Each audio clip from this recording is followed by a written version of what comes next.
Israel ও যুক্তরাষ্ট্রের হামলার পর ইরানের সর্বোচ্চ নেতা আয়াতুল্লাহ আলী খামেনিকে তেহরান থেকে নিরাপদ স্থানে সরিয়ে নেওয়া হয়েছে।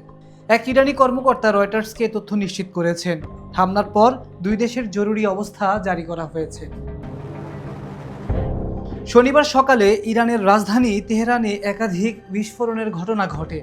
ইসরায়েল এই হামলাকে পূর্ব নির্ধারিত বা প্রি-এম্পটিভ অ্যাটাক বলেও দাবি করছে।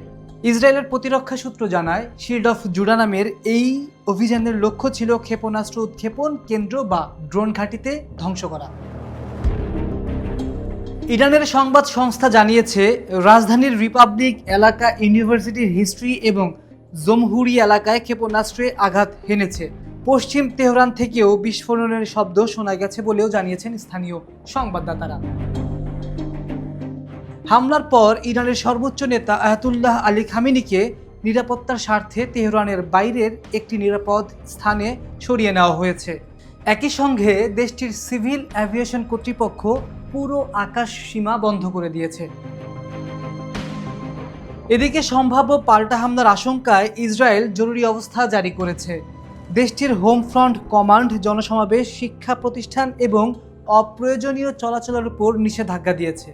মার্কিন সংবাদ মাধ্যম জানিয়েছেন, ইরান ড্রোন ও ব্যালিস্টিক ক্ষেপণাস্ত্র দিয়ে প্রতিশোধ নিতে পারে বলে আশঙ্কা করা হচ্ছে।